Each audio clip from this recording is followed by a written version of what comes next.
चुनाव में मात्र 13 दिन का वक्त बाकी था और आपने ताव ठोक के कहा मैं प्रयास करूँ कि मेरा टिकट मिले। किसी पॉलिटिकल पार्टी के पास गए टिकट के लिए? मैंने बीजेपी से भी टिकट मांगा था, उस समय की स्थिति परिस्थिति रही, नहीं मिल पाई। क्यों नहीं मिला टिकट? नहीं मिला। कुछ तो होगा। मेरी जेल यात्रा हुई और वो जेल के वो जो दिन थे मैं कभी भूल नहीं सकता। मैं आपके नज़रिए से जानना चाहता हूँ कि जो जातीय समीकरण है वो किस तरीके से परफॉर्म कर रहे हैं वहाँ पे, जो कहीं ना कहीं एक डोमिनेटिंग कास्ट है राजपूत कास्ट, उसको लेकर के।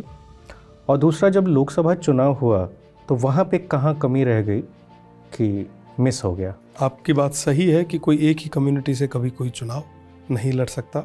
मैं जब यूनिवर्सिटी में था उस समय कई सारे मेरे जाट साथी थे जिनका पूरा साथ और सहयोग रहा, और उन्हीं लोगों ने विधानसभा के चुनाव में भी दिन रात मेहनत उन लोगों ने की।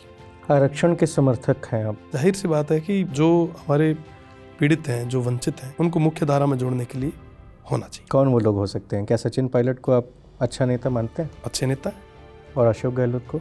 बहुत बढ़िया नेता है। यार ये यंग वाली चीज़ में ना मैं बड़ा कंफ्यूज हो रहा हूँ। 50 वाले को यंग कहा जाए या 27 वाले को? जो यंग दिखे उसको यंग कहा जाए। ये आप नेता हो गए हैं। नहीं, बहुत तरीके से कई सारे नेता कंटेंट क्रिएशन की भी भूमिका में जाने लगे हैं। आपको क्या लगता है कि आपका काम खाने लग गए वो? आप देखते हो ना? हाँ मैं देखता हूँ। क्या देखते हो? जो भी आगे आ जाता है। देखिए, जाहिर सी बात है कि आप कोई चीज देखेंगे एक बार, दो बार, चार बार, तो फिर वो चीज आपके सामने आती रहेगी। ओरण गोचर भूमि को लेकर के जो विवाद चल रहा है, जहाँ पे उस पे सोलर प्लांट बनाने की के लिए ज़मीनें आवंटित भी कर दी गई हैं। देखो, पहली चीज तो आपने क्लियर कर दा कि वो जैसलमेर है वो मारो है। मार बडेरा एथ माथा दीना, माथा देणु समझो, बलिदान हुआ, ये जगह ना बचाए रखी। सेकंड बेसिक नेसेसिटी जो है वो वाटर की है, पानी पहुंचाने की है, साफ पानी पहुंचाने की है। बड़ी जिम्मेदारी के साथ कह सकता हूँ कि आप जब तक अपने पुराने उन बावड़ियों को, उन बेरियों को, उन तालाबों को अगर जिंदा नहीं रखोगे तो वर्तमान इकोसिस्टम के अकॉर्डिंग तो आपको पानी नहीं पहुंच पाएगा। अगर आपको देश को मजबूत करना है ना सब, तो उस बॉर्डर के गांवों को मजबूत करना होगा, उन बॉर्डर के लोगों को मजबूत करना होगा, तभी ये देश सुरक्षित रह पाएगा। बीजेपी में अब दोबारा कभी बात नहीं हुई कि अब तो रख लो? मैं सोरा बैठा लोगों बिच में, हाँ लोगों वास्ते काम कर रहा हूँ, आगे देखा कहीं वे की करो। नमस्ते, मेरा नाम अनिल शारदा है। आप मुझे जस्ट पर देख रहे हैं। ये मेरा शो ऑन द रिकॉर्ड है और आज के जो हमारे मेहमान हैं रविंद्र सिंह भाटी हैं।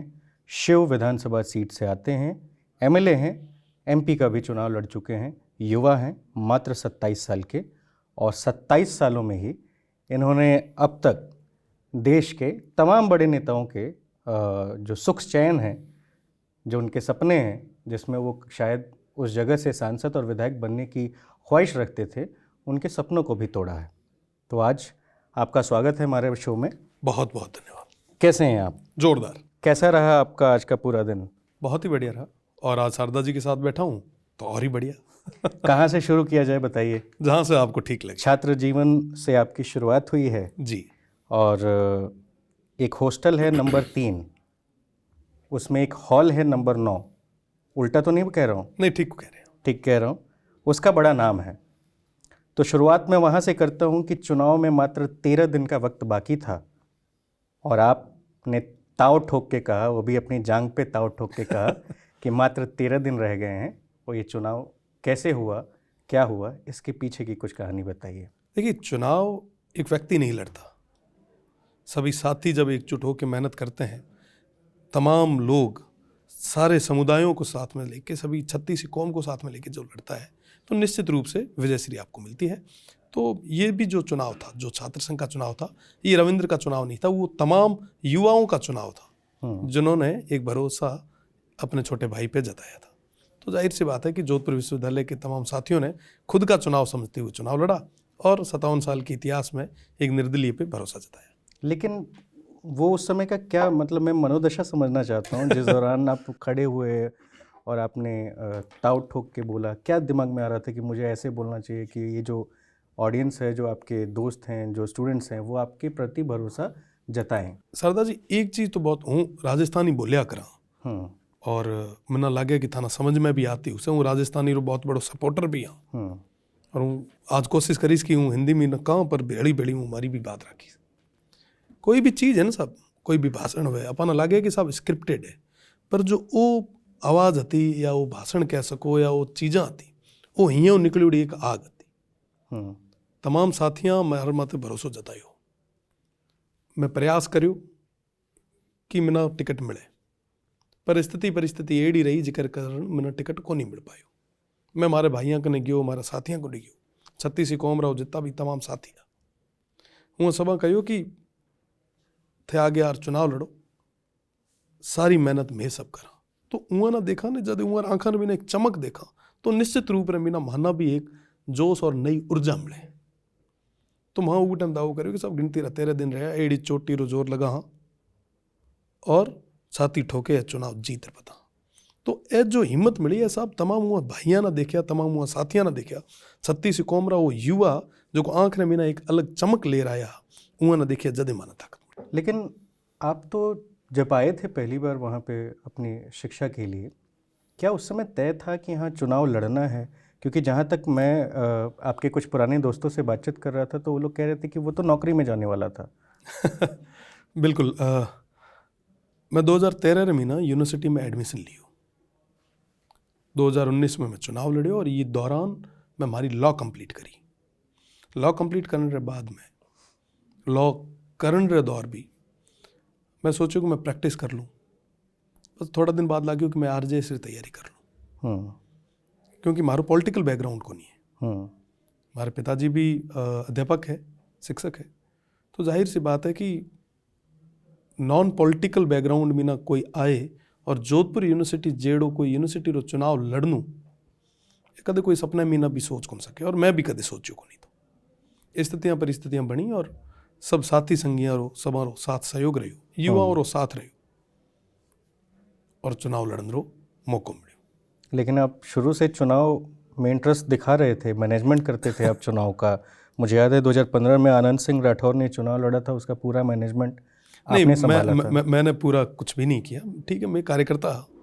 और 2016 में मीना भाई कुणाल सिंह जी चुनाव लड़िया, 2014 में स्वर्गीय भूम सिंह जी चुनाव लड़िया। तो हर बार मैं लोग कार्यकर्ता रे रूप में मीना लागेड़ा रहा। विद्यार्थी परिषद हर बार टिकट दियो और एक कार्यकर्ता रे रूप में मीना वहाँ काम करियो। तो आपको क्यों नहीं टिकट मिला?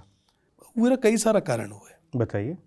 वो टाइम हो सके हुआ ना फिट कैंडिडेट रूप में मीना नहीं दिखो हुआ, या हो सके हुआ स्थिति परिस्थिति कहीं और अलग रही हुए। टिकट मिलनू नहीं मिलनू ए तो उमर माथे तय करे। वहाँ लोगों तो मारो पूरा प्रयास करियो कि की करी करे माने टिकट मिले, क्योंकि कदे कोई इंडिपेंडेंट जीत्यो को नहीं हो हमारी यूनिवर्सिटी में। और जिके के भाई कने मैं जाता हो तो सारा ही कहता कि साहब बिना टिकट रे की कर आप चुनाव जीतो। तो जाहिर सी बात है कि टिकट वास्ते प्रयास खूब करे पर वो टाइम मिल कौन पायो। ठीक, लेकिन जो 9 नंबर हॉल है उसका एक हमेशा कहा जाता है कि राजनीति के केंद्र में एक मजबूत स्थिति थी उसकी, उस कॉलेज में लगभग टाइम 9 नंबर हॉल से ही लोग अध्यक्ष बनते रहे। आप भी वहाँ से थे, लेकिन जब कैंडिडेट का चुनाव हो रहा था तो कहीं बाहर से कैंडिडेट कोई लाके अगर वहाँ पे रख रहा है तो कहीं ना कहीं ये भी एक कारण था कि आप लोगों को पसंद नहीं आया था। देखो साहब, पहली चीज़ तो 9 नंबर हॉल के बारे में बतानी चाहूँ कि हमारा बड़ा भाई है, खूब सारा बड़ा साथी है, जिकारी बदौलत मैं आज अठे बैठी हूँ।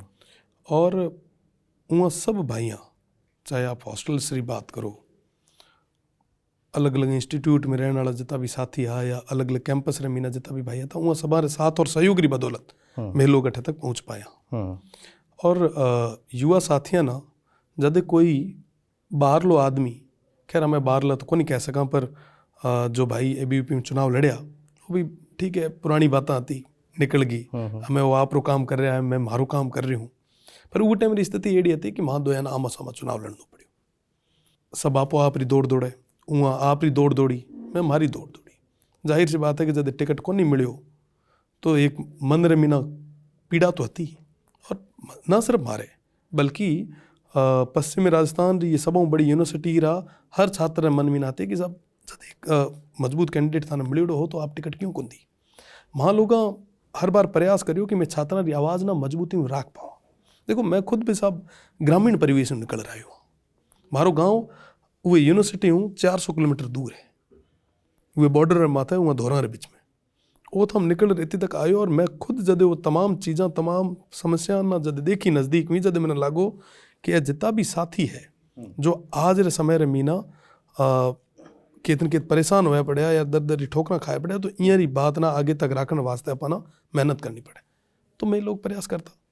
उस समय एबीवीपी को उस दौरान कौन देख रहा था, क्या विद्यार्थी चल रहा था उस परिषद समय की? एक, मतलब वो जो राजनीति थी एबीवीपी की, जाहिर सी चीज़ है, अगर कोई पॉलिटिकल पार्टी के एसोसिएशन से चुनाव होते हैं तो स्टेट पॉलिटिक्स, सेंट्रल पॉलिटिक्स, हर तरह के लोगों का उसमें एक योगदान होता है। ऊपर से भी चीज़ें, बहुत सारी चीज़ें हैं जिसको टैकल करने की कोशिश की जाती है। उस दौरान क्या चल रहा था? देखिए, संगठन अपने तरीके से काम करता है, हम लोग हमारे तरीके से काम करते हैं। तो संगठन को जो ठीक लगा संगठन ने किया। उस समय की स्थिति परिस्थिति क्या रही उस समय के लोग बता सकते हैं, क्योंकि मुझे तो मैं कैंडिडेट था, 30,000 स्टूडेंट थे, उनके बीच में कैंपेन करना था, और वेस्टर्न राजस्थान की इतनी बड़ी यूनिवर्सिटी में जहाँ बड़े बड़े लोग चुनाव लड़ते हैं, उन सभी के बीच में अगर कोई सामान्य सिंपल परिवार का अगर कोई आदमी अगर आके चुनाव लड़ना चाहे तो उसके लिए एक बहुत बड़ा टास्क हो जाता है। तो हम लोग हमारी मेहनत कर रहे थे उसमें। अब कौन बड़े लोग थे या नहीं थे, ये एक अलग विषय है, पर जाहिर सी बात है कि कोई भी संगठन अपने तरीके से काम करता है, और उन्होंने जो उनको ठीक लगा उन्होंने किया। जानकारी में मुझे मालूम हुआ कि रविंद्र सिंह राणावत वो भी एबीवीपी की विचारधारा शुरू से रखते थे, लेकिन जब चुनाव लड़ना था तो एसएफआई की टिकट लेनी पड़ी उन्हें, और चुनाव जीतकर फिर वापस वो एबीवीपी चले गए थे। जाहिर सी बात है कि विश्वविद्यालय के अंदर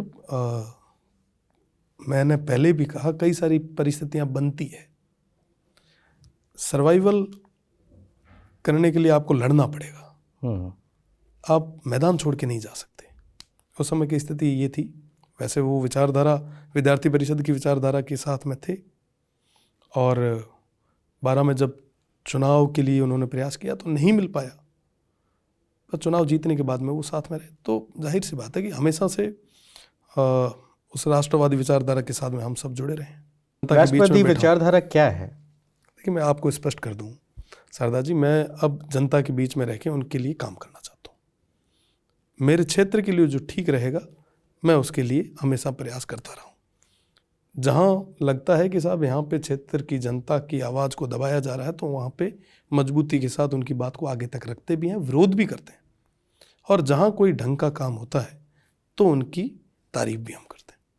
मैं इंडिपेंडेंट हूँ, और वर्तमान में जनता के आशीर्वाद की बदौलत यहाँ पे बैठा हूँ, तो जनता का जो आदेश होता है वो मेरे लिए सर्वोपरि है। यूनिवर्सिटी से बाहर निकलने से पहले मैं आपसे आपके जीवन का, यूनिवर्सिटी दौर का कोई एक यादगार अनुभव या किस्सा जो आपको बेहतर लगे, जो आपको याद है, जो आप कभी भूल नहीं सकते अपने जीवन में, वो बताइए। कई सारे किस्से हैं। मैं एक बार मेरी जेल यात्रा हुई। जेल यात्रा का जो मुख्य कारण था वो हमारे जो पेंशनर थे, उनको लंबे समय से पेंशन नहीं मिल पा रही थी, वो काफ़ी परेशान थे। दीक्षांत समारोह का आयोजन हुआ जा रहा था, तो वो विरोध करने के लिए सारे पेंशनर एक साथ होके वहाँ जाने वाले थे। वरिष्ठ थे उनमें से, उनका फ़ोन आया कि हम सब विरोध कर रहे हैं, हम सब वहाँ जाएंगे। मैंने उनसे निवेदन किया कि आप अकेले न जाएं, 7, 8, 10 लोग आप हैं, कहीं कुछ हो जाएगा तो मैं साथ में चलता हूँ। बतौर छात्र संघ अध्यक्ष मैं उन सभी के साथ गया। हमने विरोध दर्ज करवाया, बात काफ़ी बड़ी हो गई, हम सभी को जेल भेज दिया गया। मैं जब पहली बार जेल गया और एक दिन रहने के बाद मैं फिर सोचा कि अब जमानत लगा लेते हैं। जो साथ में थे उनसे पूछा कि अब जमानत करवा लेते हैं, तो उन्होंने कहा कि नहीं। जो पेंशनर थे, जो हम सभी से वरिष्ठ थे, मोहन सिंह जी नाम था उनका, उन्होंने कहा कि जब तक हमें पेंशन नहीं मिल जाती, मेरे तमाम जो लोग आज जो बाहर बैठे हैं उनको सारे अपने हक और वाजिब मांगे जब तक उनकी मानी नहीं जाती तब तक हम बाहर नहीं जाएंगे।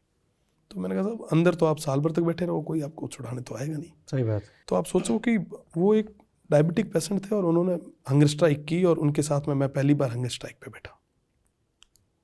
वो मेरी पहली और आखिरी हंगर स्ट्राइक थी।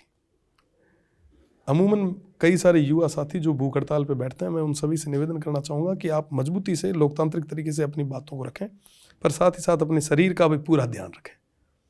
मैं 7 दिन तक भूखा रहा, मुझे आज तक मुझे वो दिन याद है और वो जेल के वो जो दिन थे मैं कभी भूल नहीं सकता।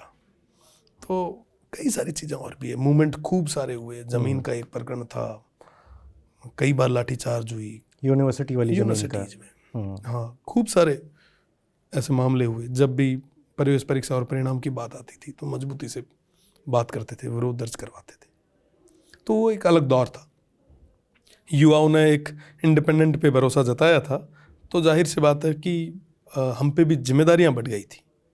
हमें उनके लिए करना था ताकि अगली बार कोई इंडिपेंडेंट लड़े तो उसे मेहनत नहीं करनी पड़े, वो आराम से सारे लोग विश्वास जता पाए। रविंद्र भाई, अमूमन हम सब जिस परिवेश से आते हैं, कहीं ना कहीं मिडिल क्लास फैमिली है, उससे लोअर मिडिल क्लास से आते हैं, और घर में भी वही हाल होता है, पिताजी नौकरी कर रहे हैं, माताजी जो हैं बिल्कुल वो हाउसवाइफ हैं। तो बड़ी मेहनत से ना बच्चों को पढ़ाया जाता है ना।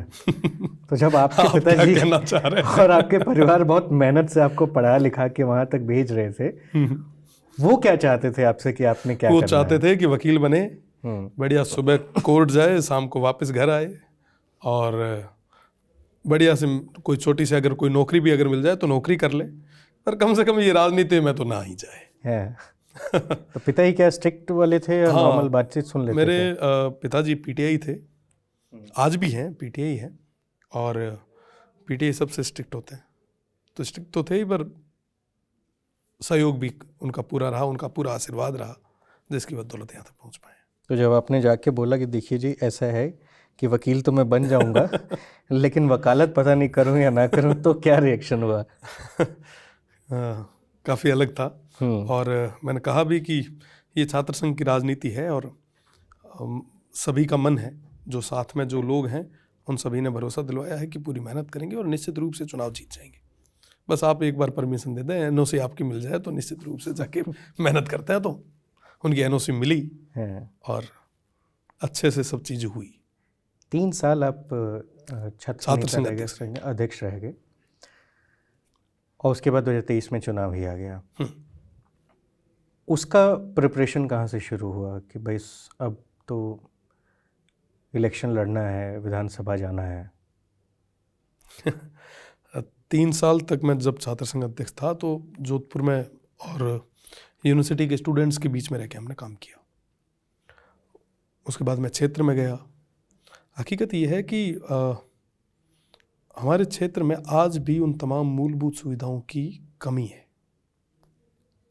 हम अभी गुड़गांव में हैं, नोएडा में हैं, दिल्ली के आसपास के इलाके को, एनसीआर को जब देखते हैं, और दूसरी तरफ हमारे उस क्षेत्र को देखते हैं, तो ज़मीन आसमान का फ़र्क है। वहाँ पे आज भी जो बच्चे हैं वो अच्छी एजुकेशन के लिए तरस रहे हैं, महिलाएं हैं वो पानी के लिए तरस रही है, बुजुर्ग हैं वो हेल्थ सिस्टम के लिए और अच्छी फैसिलिटी के लिए परेशान हो रहे हैं। तो जाहिर सी बात है कि इन तमाम चीज़ों के लिए मैं आगे आया, जनता ने विश्वास जताया। पीछे कोर टीम क्या रही आपकी, जो प्रिपरेशन कराती है, सारी चीज़ें मैनेज करती है, बनाती है? क्योंकि उस समय आपके पास कोई बैकएंड सपोर्ट तो था ही नहीं, ना ही आप किसी पॉलिटिकल पार्टी से आते हैं, ना ही आपके पास ऐसा कोई खास मैन पावर हुआ करता था, ना ही किसी पॉलिटिकल पार्टी का स्टैंप लगा था आपके ऊपर। तो उस कंडीशन में तो एक 25 साल के नौजवान के लिए बड़ा मुश्किल हो जाता है। बिल्कुल मुश्किल तो होता ही है, बट जो साथी थे उन्होंने खूब मेहनत की। जो विश्वविद्यालय के समय से जो मेरे साथ थे उनका पूरा सहयोग रहा, और साथ ही साथ क्षेत्र की जनता का तो पूरा आशीर्वाद रहा, जिसकी बदौलत एक इंडिपेंडेंट विधानसभा तक पहुंच पाया। तो मेहनत सभी ने की। मुझे लगता है कि सबसे कम मेहनत अगर कोई करने वाला था तो वो मैं था। बाकी सभी लोग जो पर्दे के पीछे हैं उन्होंने खूब मेहनत की। आप किसी पॉलिटिकल पार्टी के पास गए टिकट के लिए? बिल्कुल गया था। कौन पार्टियां थीं, क्या वादे? मैं क्योंकि विद्यार्थी परिषद में रहा था और मैंने बीजेपी से भी टिकट मांगा था। उस समय की स्थिति परिस्थिति रही, नहीं मिल पाया। सिर्फ बीजेपी से मांगा था? जी बिल्कुल। और किसी से नहीं? नहीं। मतलब आप हिंदुत्व की विचारधारा रखने वाली? निश्चित रूप से। क्यों नहीं मिला टिकट? नहीं मिला। कुछ तो होगा।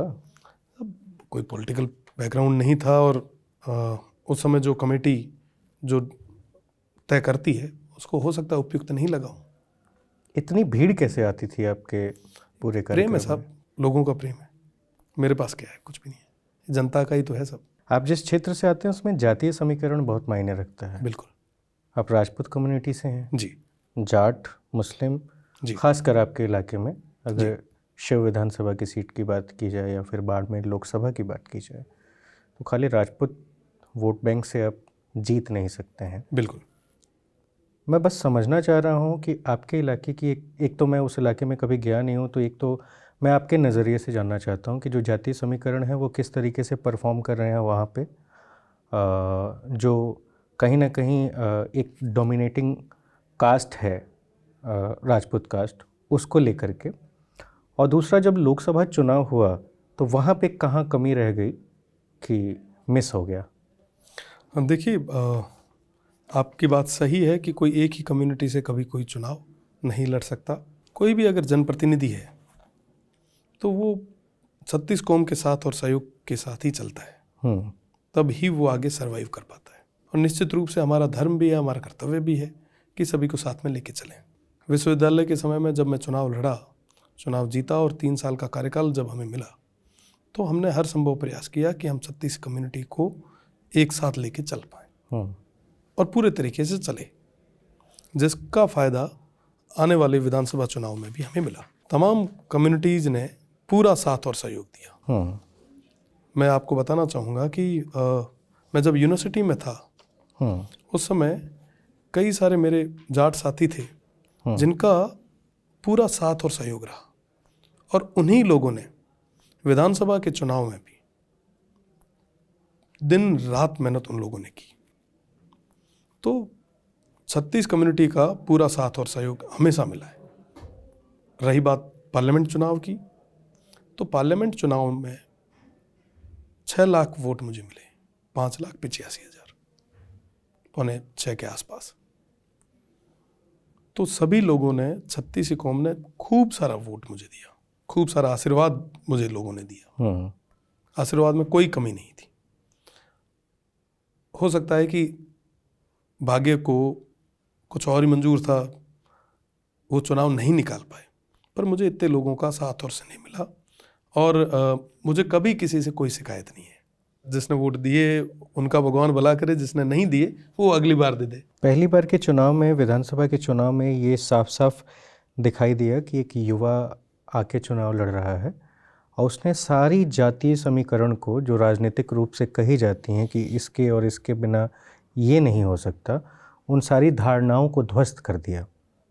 वो आपका एक चुनाव था। और दूसरी बार जब आप लोकसभा चुनाव में जाते हैं तो वो एक छोटा सा मिस्टेक, असल में क्या आपको लगता है कि किसी पार्टी का बैनर आपके साथ होता तो चुनाव कहीं ना कहीं आप निकाल ले गए होते? अब जो बात बीत गई उसकी ज़्यादा चर्चा करने में मुझे कोई लगता नहीं है कि कुछ सार रहेगा, पर सभी का साथ खूब सारा मुझे मिला। और कमी अगर कहीं रही होगी तो मेरी मेहनत में रही होगी, लोगों की मेहनत में कोई कमी नहीं थी। मैं तो बस इतना ही कह सकता हूँ। आरक्षण के समर्थक हैं आप? जाहिर सी बात है कि जो हमारे पीड़ित हैं, जो वंचित हैं, उनको मुख्य धारा में जोड़ने के लिए होना चाहिए। आपके लिए कौन से वो लोग हैं जो पीड़ित हैं, वंचित हैं? जाहिर सी बात है कि आप जब ग्रामीण परिवेश में जाएंगे वहाँ पर आपको खूब भाई ऐसे मिलेंगे जो आज भी मुख्य धारा से काफ़ी दूर है। तो उन सभी को उस चीज़ का फ़ायदा मिलना चाहिए। तो आपने विधानसभा घेराव किया तो उसका बेनिफिट क्या हुआ? विधानसभा घेराव के अंदर जो हमारी फीस जो समायोजित करनी थी, उसके लिए उस समय जो एजुकेशन मिनिस्टर थे, उन्होंने कहा कि हम आने वाले साल में उन फीस को पूरी तरीके से समायोजित करेंगे और आगे से जब भी ऐसी कोई अगर घटना हो, जैसे कोविड का टाइम जो आया था, जब अवैध तरीके से जो वसूली हो रही थी, भविष्य में इन चीज़ों की पुनरावृत्ति ना हो, इसके लिए पाबंद किया जाए। जी, क्या हुआ? पूरे तरीके से पाबंद भी हुआ और साथ ही साथ जो फीस समायोजित थी वो उस समय समायोजित हुई। राजस्थान के वो कौन से नेता हैं जो आपको प्रभावित करते हैं? नाम मैं लूँ या आप ही लीजिए? आप ही लीजिए। सभी लोग प्रभावित करते हैं, सब बढ़िया हैं, अपनी अपनी जगह मजबूत हैं। कौन वो लोग हो सकते हैं? क्या सचिन पायलट को आप अच्छा नेता मानते हैं? अच्छे नेता हैं, और अशोक गहलोत को? बहुत बढ़िया नेता है। गहलोत साहब हमारे मारवाड़ के हैं, पायलट साहब बहुत यंग है और बहुत मजबूती के साथ काम कर रहे हैं। यार ये यंग वाली चीज़ में ना मैं बड़ा कंफ्यूज हो रहा हूँ। 50 वाले को यंग कहा जाए या 27 वाले को? जो यंग दिखे उसको यंग कहा जाए। ये आप नेता हो गए हैं? नहीं, हो गए हैं, क्योंकि आप जो सवालों को घुमा के बात कर रहे हैं कहीं ना कहीं ये मायने रखता है। अच्छा ये बताइए, 2 मिलियन से अधिक फॉलोअर हैं आपके जी। इस समय?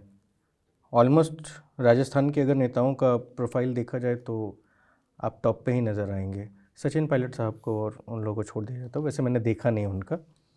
वीडियो बड़े वायरल होते हैं और आजकल राजनीति में नेताओं को अगर देखा जाए तो बहुत तरीके से कई सारे नेता कंटेंट क्रिएशन की भी भूमिका में जाने लगे हैं।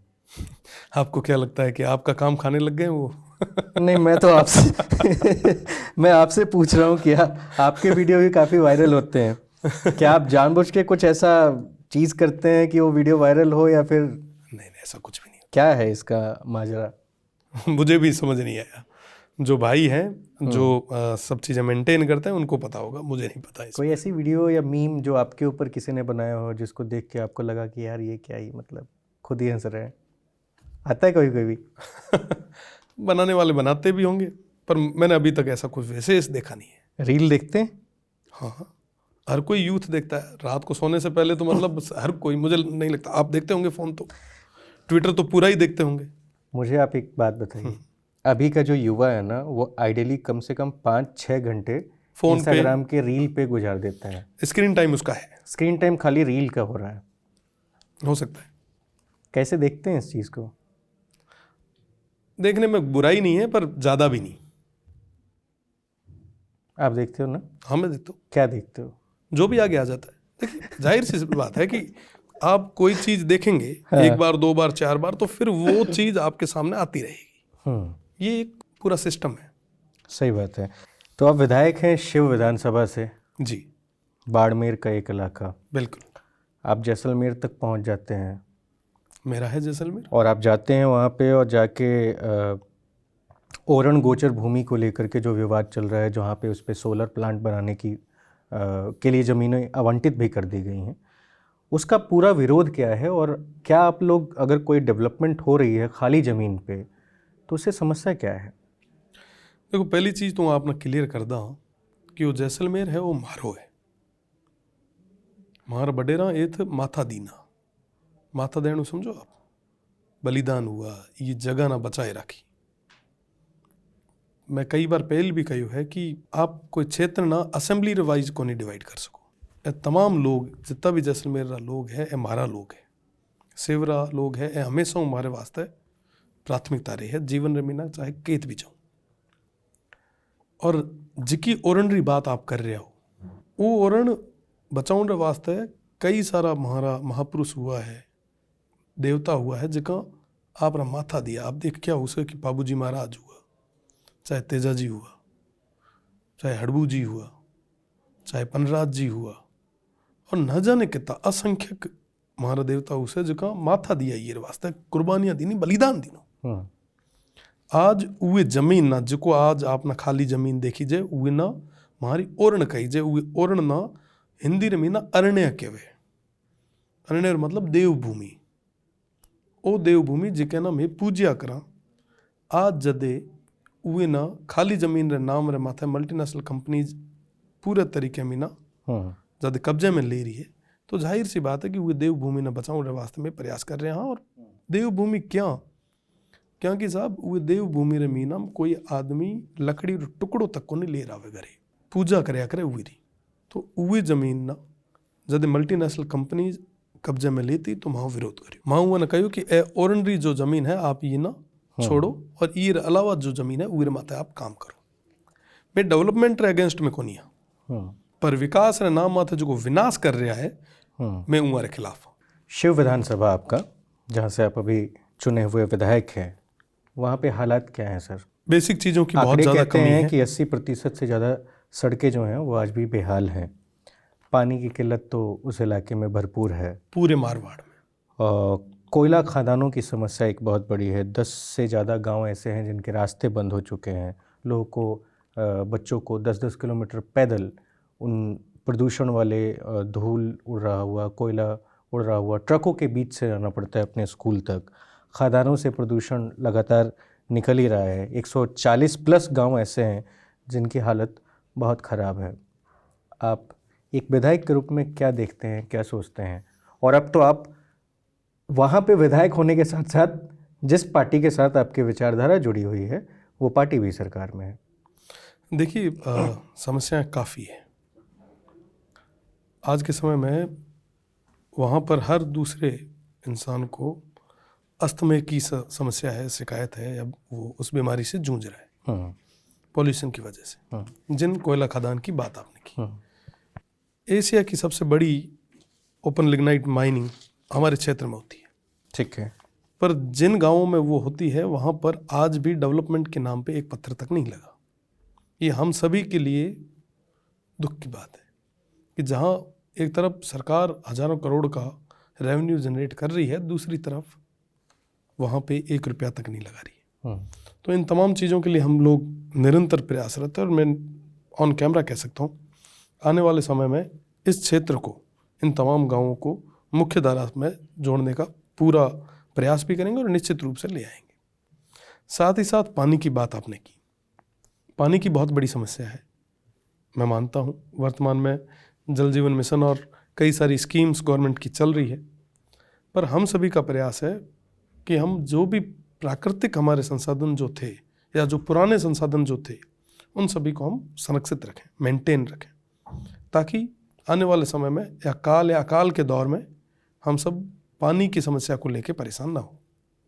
एजुकेशन और हेल्थ की बात, काफ़ी स्थिति विकट है, पर इसके लिए हम निरंतर प्रयास कर रहे हैं। नहीं, निरंतर प्रयास से क्या होगा? रोड मैप क्या है? मैं बताता हूँ आपको।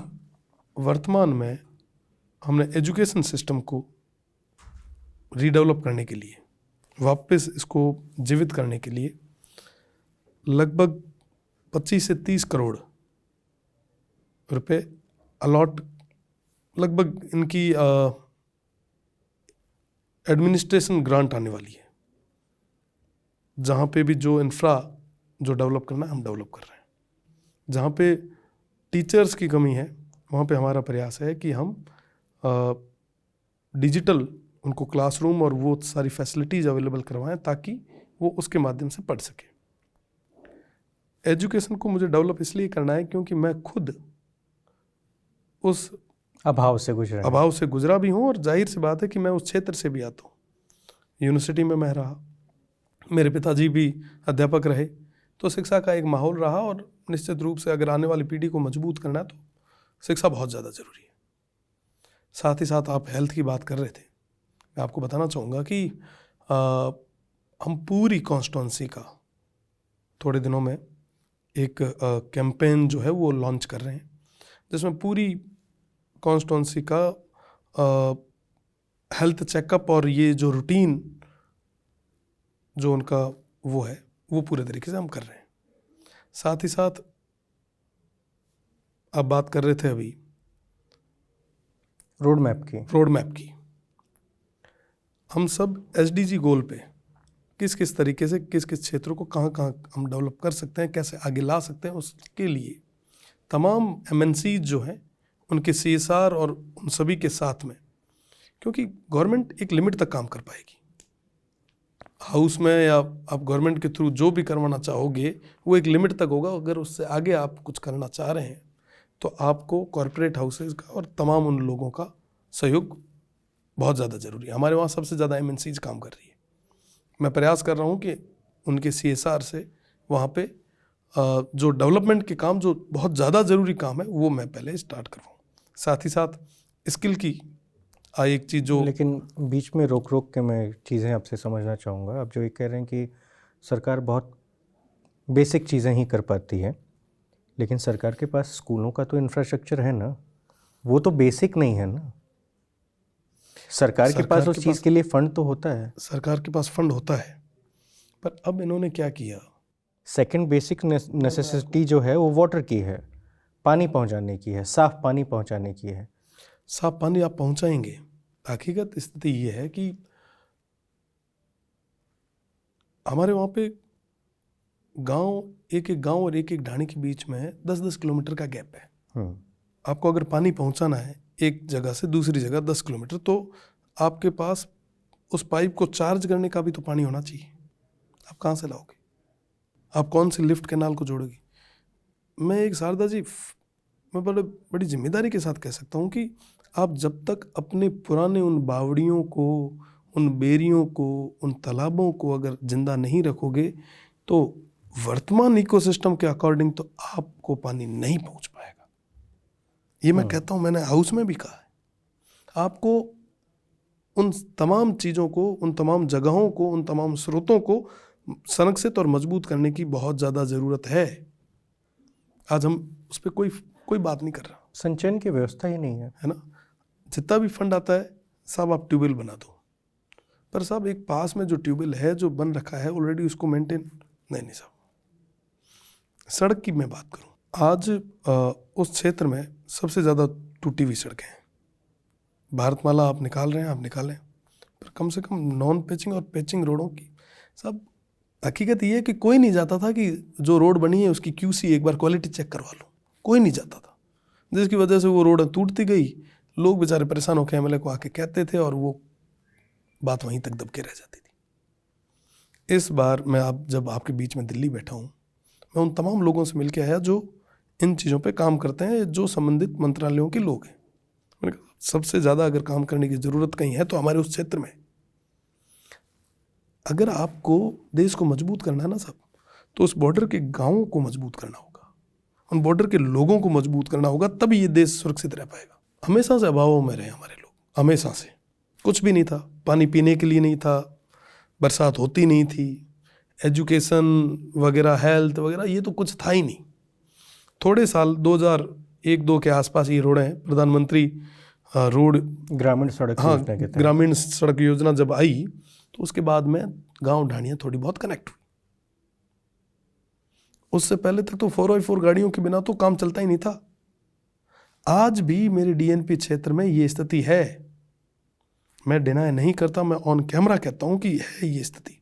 और इसके लिए हम लगातार जहाँ पे भी बात रखनी होती है रख भी रहे हैं, और सबसे ज़्यादा प्रयास भी हम कर रहे हैं।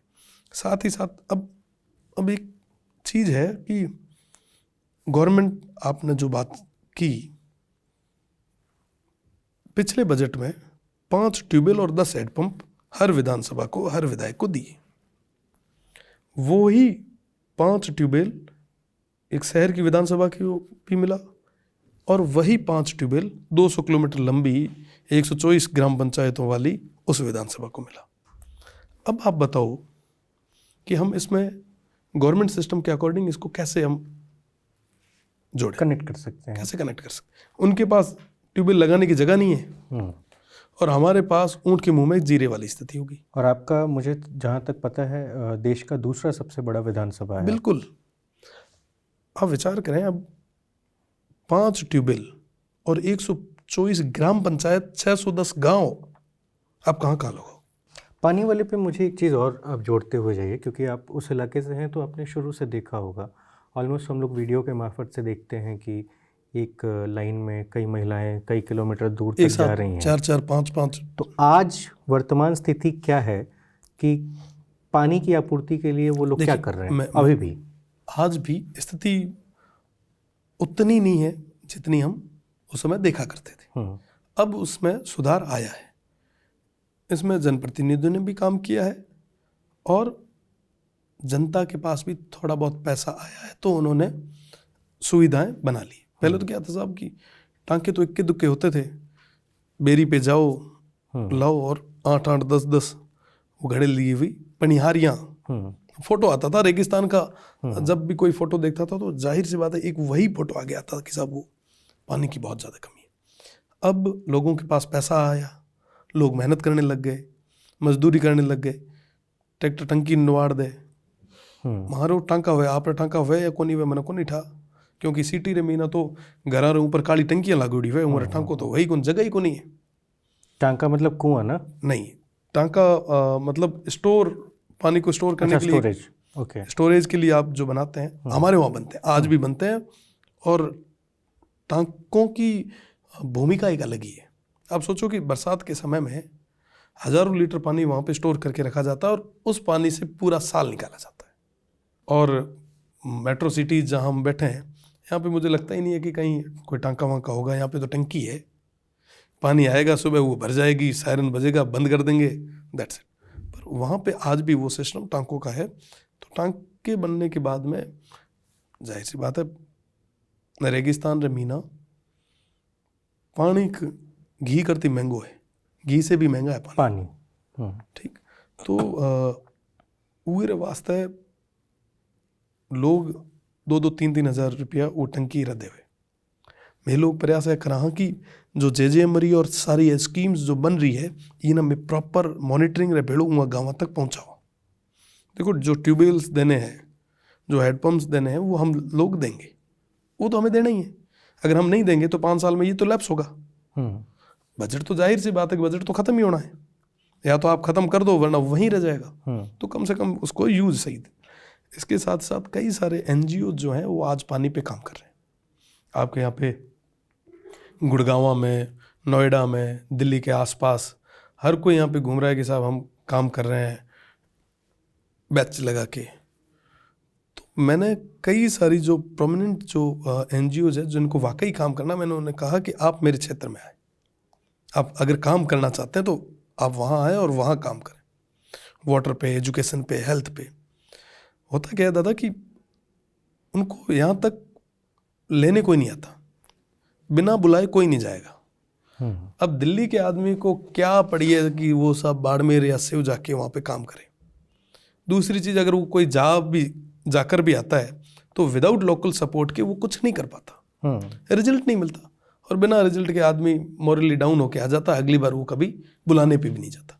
तो मैंने इन तमाम यहाँ पे जितनी भी MNCs थी, तमाम जो NGOs थे, जो CSR को करने वाली जो कंपनीज थी, उन सभी को कहा कि आप काम अगर वाकई करना है तो आप मेरे क्षेत्र में हो। देखो, बाकी कोई भी जितना भी वरिष्ठ लोग है, शायद हो सके कि NGO में ना तो इत्तेफाक को नहीं रखता, पर NGOs और CSR माथे में विशेष फोकस कर रहे हैं। और साथ ही साथ जितनी भी सेंट्रल स्कीम्स है, क्योंकि सेंट्रल हजारों स्कीम्स निकले, बट वो ग्राउंड तक नहीं पहुंच पाता है, नहीं पहुंच पावे, एक सच्चाई है। आपसे अभी वर्तमान में बातचीत करने का यही एक बेनिफिट है कि जब आप 5 साल पूरा कर लेंगे तब तो एक सवाल जवाबों का सिलसिला रहता ही है। बिल्कुल। लेकिन आप अभी साल भर से भी कम ही हो रहा है आपको विधायक बने को, और इसमें मैं जितना आपसे जान सकता हूँ ये जान सकता हूँ कि आपका भी एक युवा और नया नज़रिया है अपने इलाके को लेकर के, जिसमें आपने समस्याओं को देखा है। तो एक चीज़ और मुझे बताइए कि जो एक तो बॉर्डर वाला आपका गांव है, पानी की ये समस्या तो खैर अभी भी है और न जाने कब तक लगी रहेगी, कितना आप अगले 5 साल में कर पाएंगे, क्योंकि एज अ इंडिपेंडेंट MLA होने के भी कई सारे नुकसान भी होते हैं कि सरकार कितना दे पाएगी, कितना नहीं देगी, आपको मिलेगा नहीं मिलेगा। समटाइम सिस्टम में आप होते हैं तो ज़्यादा चीज़ें मांग लेते हैं, अदरवाइज़ एक बैंड है। तो जो बॉर्डर के गांव में डेवलपमेंट है या बॉर्डर सिक्योरिटी से जुड़े हुए कुछ मुद्दे जो आप लोगों को भी दिक्कत करते हैं, उसके बारे में भी थोड़ा बताइए, और सरकार से कितना ट्यूनिंग आपकी बेस्ट है कि आप और भी चीज़ें कर सकते हैं। जाहिर सी बात है कि बॉर्डर माथे काम रही आज भी बहुत ज़्यादा ज़रूरत है। अगर बॉर्डर मजबूत हुए या बॉर्डर लोग अगर मजबूत हुए, एजुकेटेड हुए, तो मना लगे कि देश की सुरक्षा और बेहतर तरीके में हो सके। कुछ लूफोल्स नज़र आ रहे हैं आपको? एजुकेशन की कमी है। वाइब्रेंट विलेज जैसे जो प्रोग्राम जो चाइना बॉर्डर पे चल रहे हैं, अगर हमारे उस क्षेत्र में चले, पश्चिमी राजस्थान में चले और इंडो पाक के बॉर्डर पे चले, और यहाँ के लोगों को, यहाँ के गाँवों को अगर मजबूत किया जाए तो निश्चित रूप से ये देश बहुत मजबूत होगा। कमी तो है ही, एजुकेशन नहीं है। आज वहाँ पे बॉर्डर पे बैठे हैं वो लोग, वो देखो गिनती रा लोग है जो दिल्ली तक पहुँच पावे। नोएडा और गुड़गांव रे बीच में फर्क बहुत लोगों ने को नहीं ठा है। उन्होंने को नहीं ठा कि साहब नोएडा यूपी में है और गुड़गांव हरियाणा में है, महारे लिखे तो नोएडा और गुड़गांव दिल्ली में है। तो जाहिर सी बात है कि एजुकेशन की बहुत ज़्यादा ज़रूरत है। अगर आप वाकई चाहो कि ये देश सोनेरी चिड़िया बनाए तो यहाँ टाबरा ना पढ़ाउंडी बहुत ज़्यादा ज़रूरत है। उहाँ ना जिया उमर इंटरेस्ट है, उमर स्किल्स ना डेवलप करने की बहुत ज़्यादा ज़रूरत है। और मैं दावेर बेड़ो कह सकूँ, ऑन कैमरा कह सकूँ कि सबों ज़्यादा अगर क्वालिटी कट है तो हमारे क्षेत्र में, मतलब इतना माइंडेड स्टूडेंट है नेक्स्ट लेवल। बस वो है कि उन्हें पॉलिश करनी, उन्हें ग्रूम करनी जरूरत है। आज जो मेट्रो सिटीज में बैठा है नहीं लोग साहब, वो थोड़ी थोड़ी बातों में डिप्रेस्ड हो जावे।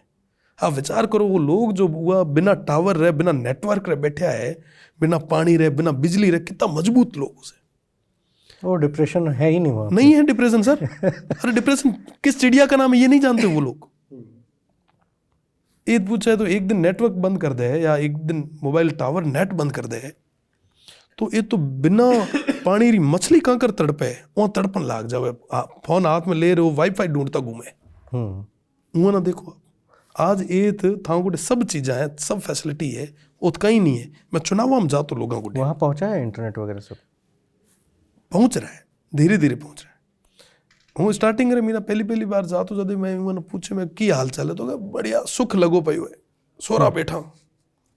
अब हूँ विचार करता हूँ कि साहब देखो एड़ा दोहरा रे मीना आदमी कोई कहे सोरा बैठा, वो एक्सेप्ट कर लियो कि माना हित रहनो है। पर उमारी आने वाली पीढ़ी ना मुख्य धारा में जोड़न रो काम भी अपना करना है। वाकई क्वालिटी जो है नी वो है। और आप चैनल के माध्यम में जितना भी लोग भी देख रहे हैं वो ना भी कहना चाहूँ कि वाकई आप ना लगे कि माना यंग और मजबूत लोग चाहिए तो बॉर्डर माता आओ, मारे उतरे लोगों ना इतने तक ले रहो, हायर करो। ठीक, अगला फिर से एक पॉलिटिकल सवाल है। दबंग छवि आप बनाना चाहते हैं या अपने आप को कैसे देखना चाहते हैं अगले 10 सालों में? हूँ काम करना चाहूँ, मैं काम करना चाहता हूँ। क्योंकि आरोप आप पे ये भी लग रहे हैं कि आप कैमरा और जहाँ वीडियोस चल रहे होते हैं वहाँ पे आप अफसरों को धमकाते हैं और हर चीज़ आप वीडियो के सामने ही करना पसंद करते हैं। आदमी रो आप रे सोचने रो तरीको है, कोई कई सोचे माना वो कहीं पर कौन पड़े। ठीक, मन्ना काम करना है ये क्षेत्र वास्ते, ये क्षेत्र मारो खुद रो है। आज के क्षेत्र में मैं बैठे हूँ वो ना आगे तक ले जाऊँ री जिम्मेदारी माँ सब मोटियारा रही है, माँ सब यूथ रही है। और कहना तो नहीं चाहिए पर जो अधिकारी है जो सही काम नहीं करे वो ना अगर मैं नहीं कहा तो कौन कहे। बड़ो दोरो लागे जब वहाँ रो कोई खून पिए, जब वहाँ गुडाम अवैध वसूलियाँ करें, जहाँ हाँ ओड़ा तो मेरे यहाँ जनता वास्ते माना काम करना, माना डिलीवरी देनी है।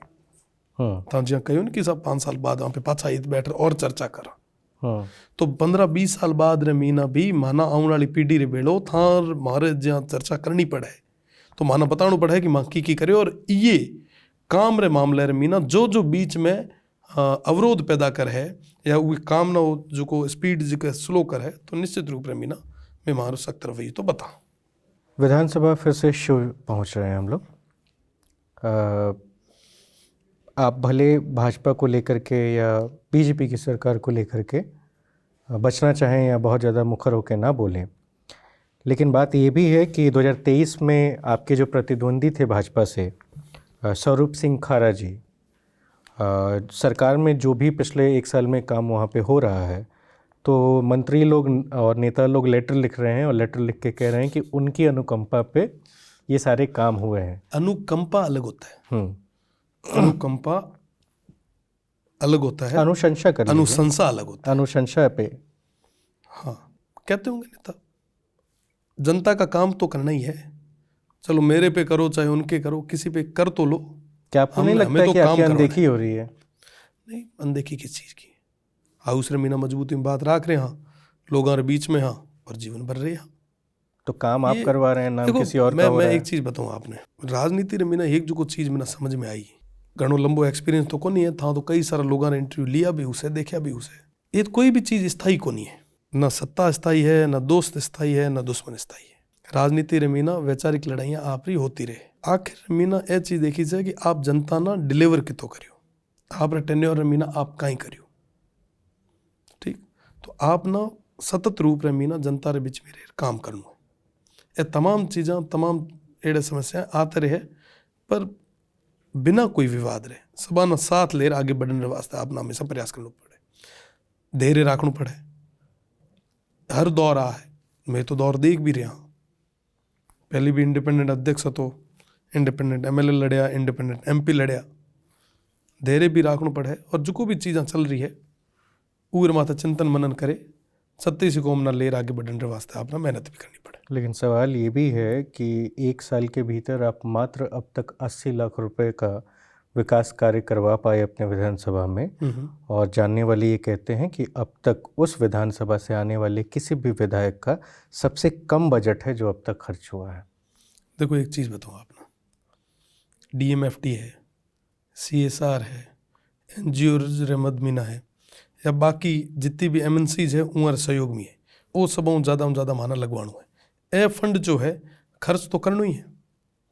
देखो 5 साल रे महीना भी खर्च तो करना ही है, पर प्रॉपर जगह पे खर्च करा। एक तो वह कि साहब कोई सपोर्टर है वो ना थे होल बना दे दो, और एक काम है कि जिकी जगह वाकई ज़रूरत है वो आप वही जगह खर्च करो। तो आपके यहाँ तो हर जगह सिर्फ जरूरत ही जरूरत मैं है ना? बताऊँ आपने, पर वही वेल प्लान तरीके में कई सारे चीज़ें हैं जो प्रोसेस में है, कई सारे सैंक्शंस है जो कारो अबार तक एडमिनिस्ट्रेशन सेक्शन और फाइनेंशियल सेक्शन हाल तक निकली को नहीं है। वो हो सके ये मेरा अकाउंट को नहीं हुआ, काफ़ी अमाउंट जो है वो माँ डिस्ट्रीब्यूट करियो भी है। ठीक है, वो टाइम जब सर्वे हुआ वो टाइम उन्होंने ही काउंट कराया यहाँ जिकारो फाइनेंस सेक्शन या फाइनेंस एफएस जिकारी निकली थी वो ना यहाँ काउंट करियो, बाकी आनंद को नहीं है। खर्च तो करना ही है निश्चित रूप में भी ना करा। ठीक है, आप लगातार अपने विधानसभा क्षेत्र बाड़मेर, जैसलमेर और बालोतरा क्षेत्र के मुद्दों पर काम कर रहे हैं, अपनी विधानसभा के इतर भी। तो वहाँ के जो राजनीतिक जानकार हैं वो जानना चाहते हैं, पूछना चाहते हैं कि क्या अभी से तैयारी 2029 के लोकसभा की कर रहे हैं आप? देखो वो तो जनता रे हाथ में है, मैं तो पार्लियामेंट चुनाव नहीं, आपकी भी तो ख्वाहिश है ना। मैं बताऊँ आप, खुद का एक एम्बिशंस होता है कि नहीं होता, हर नेता का होता है। बिल्कुल मत रखो, चुपचाप लोगों के बीच में रह काम करो, बारी अपने आप जनता आप न देवेला। और घनी जो तैयारियां करी तो घनी तैयारी करने वाला हाल तक वो तैयारी ही कर रहा है, लड़ी को नहीं पाया। तो यहाँ है कि थे लोगों के बीच में ना रह काम करो, मौको है जो था ना जनता देवेला, जनता जो को ठीक लगे वो जनता करेला। मैं हाँ बाड़मेर, जैसलमेर और बालोतरा लोगों मैंने 6 लाख वोट दिया है, वहाँ मैं मात्र विश्वास जतायो है, तो निश्चित रूप में मीना उहाँ ना जेद के भी जरूरत रही, उहाँ वास्ते में खड़ा रहा। और भविष्य रे मीना की उसे एक नहीं ठाकुर ना था ना ठाए ना मैंने ठाए, वो तो मारो कर्म करा पड़ो, फल री इच्छा कदे करी को नहीं, ईश्वर ना ठीक लागे उठम फल दे दे। मतलब आप ये कहना चाह रहे हैं कि 2029 का चुनाव लड़ेंगे? नहीं, वर्तमान में ना एडो कहीं को नहीं है, काम कर रहे हैं, जनता मौको दियो है, शिवरी जनता मैंने विधायक बनाए हुए, मेरे वास्ते रात दिन मेहनत कर रहा। और साथ ही साथ बाड़मेर, जैसलमेर और बालोतरा की जनता जो तो प्रेम दिनों एक अकेले लड़के माथे तो विश्वास जताए हुए, तो उन्होंने जेद की जरूरत रही उमर वास्ते खड़ा रहे। हाँ बाकी भविष्य में ना चुनाव रोकाई उसे की नहीं, उसे मुझे लगे वो बहुत ज़्यादा जल्दी है भविष्य गर्भ में। ठीक है, आपके विचार 5 लोगों के नाम पे ले लेता हूँ। राहुल गांधी मेहनत कर रहे हैं, प्रियंका मेहनत कर रहे हैं, अमित शाह चाणक्य हैं, नरेंद्र मोदी मजबूत लीडर हैं, देश के ग्लोबल लीडर हैं, जेपी नड्डा अच्छा कर रहे हैं, अशोक गहलोत बढ़िया कर रहे हैं, सचिन पायलट युवा हैं, बढ़िया कर रहे हैं, मेहनत कर रहे हैं, और आपके मुख्यमंत्री बहुत बढ़िया कर रहे हैं। 1 साल पूरा हुआ है। कितने नंबर देंगे आप 1 साल में?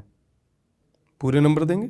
मारे मैं दिल्ली रे मीना बैठूँ, राजस्थान रे मुख्यमंत्री कोई बात करे तो मैं तो 100 दे हाँ, और मैं तो ए के हाँ कि साहब बाकी वाला मुख्यमंत्री कहीं करियो नहीं करियो, वहाँ मुख्यमंत्री बढ़िया कर रहा है। अशोक गहलोत ने कैसा काम किया? बहुत बढ़िया करियो साहब, मारवाड़ रा आदमी है, हमारी यूनिवर्सिटी में निकलियोड़ा, हमारा वरिष्ठ है, बढ़िया करियो। आपका मॉडल ऑफ डेवलपमेंट भविष्य को लेकर के न सिर्फ आपके इकलौते विधानसभा, पूरे राजस्थान के स्तर पे जो कुछ 5 इम्पॉर्टेंट चीज़ें करनी हो तो उसमें क्या इम्पॉर्टेंट चीज़ें होंगी? देखिए जमानो हमें स्टार्टअप रो है, एंटरप्रेन्योरशिप रो है, एआई रो है, यहाँ तमाम चीज़ों माथे काम करने की जरूरत है।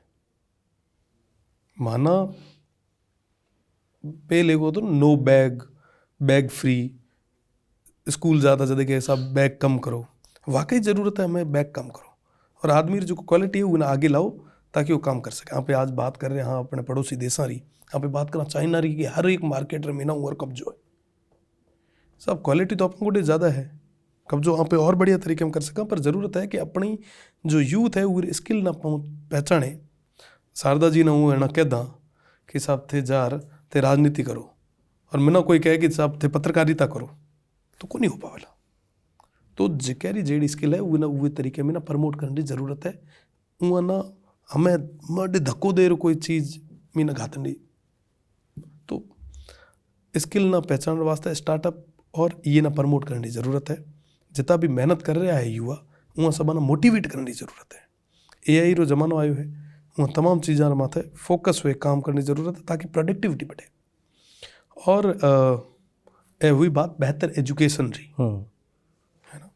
ये अलावा आपने बिठाया मैं वापस ये मैंने रिलेट करते हुए मामलों का इसकी इतनी सारी जॉब्स यहाँ पे क्रिएट को नहीं कर सका ना अपनो देश कर सके।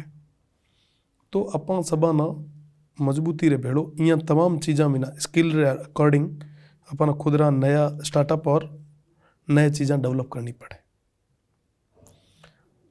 साथ ही साथ कई सारे ऐसे चीज़ा जिक्र में था आज भी काम करने की ज़रूरत है। वहाँ तमाम लोगों ना मुख्य धारा में जोड़ने की ज़रूरत है जो को आज तक वहाँ तमाम चीज़ा वंचित रहे उस वास्ते भी प्रयास अपन सबा सामूहिक रूप में करना चाहिए।